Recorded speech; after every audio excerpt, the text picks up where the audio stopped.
Tuljapur drugs तस्करी प्रकरणामध्ये पोलिसांच्या तपासावरती आता काही प्रश्न सुद्धा उपस्थित केले जात आहेत। आरोपींना वाचवण्यासाठी पोलिसांनी अनेक त्रुटी ठेवलेल्या आहेत।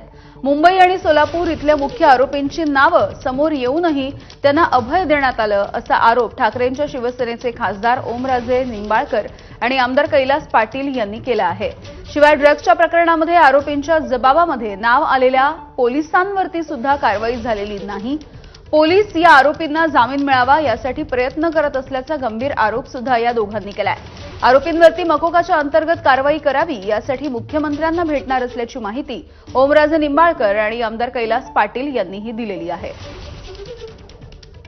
अशा एवढ्या गंभीर प्रकरणामध्ये आरोपी म्हणून त्या ठिकाणी निष्पन्न झालेला असताना सुद्धा काही आरोपींना वाचवण्याचे प्रकार होत आहेत। त्या ठिकाणी पूर्ण तपास पारदर्शक पद्धतीने होत नाही। तर तपासात काही पोलिसांचा सुद्धा त्यात सहभाग असल्याचं आरोपीच्या जबाबात आलंय आणि पोलिसांनी त्यांच्यावर कारवाई केलेली नाही। इथलेच पोलीस जर त्यात सामील असतील तर तेच पोलीस ह्याच प्रकरणाचा तपास निपक्षपातीपणे कसे करू शकतील।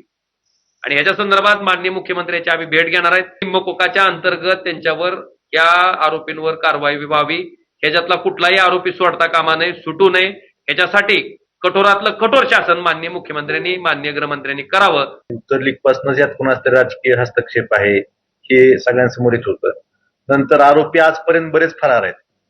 मग पोलीस त्यांची अटकपूर्व जामीन व्हायची वाट बघते का, हाही प्रश्न आहे। ज्यांच्याकडे ड्रग्ज घेत होते त्यांच्यापर्यंत पोलीस का पोहोचले नाहीत? खळ मुळासकट जर हे रॅकेट उकरून टाकायचं असेल तर मुळापर्यंत पोहोचणं गरजेचं आहे। पोलिसांना तिथं जायला काय बंधन आहेत का, तपासाला काय मर्यादा आहेत का, या सगळ्या गोष्टी आम्ही मुख्यमंत्र्यांच्या निदर्शनास आणून देणार आणि आम्हाला विश्वास आहे की मुख्यमंत्री साहेब या बाबतीत सखोल असा तपास करतील, माहिती घेतील आणि हे रॅकेट मुळासकट उकरून काढण्यासाठी प्रयत्न करतील असं मला वाटतं।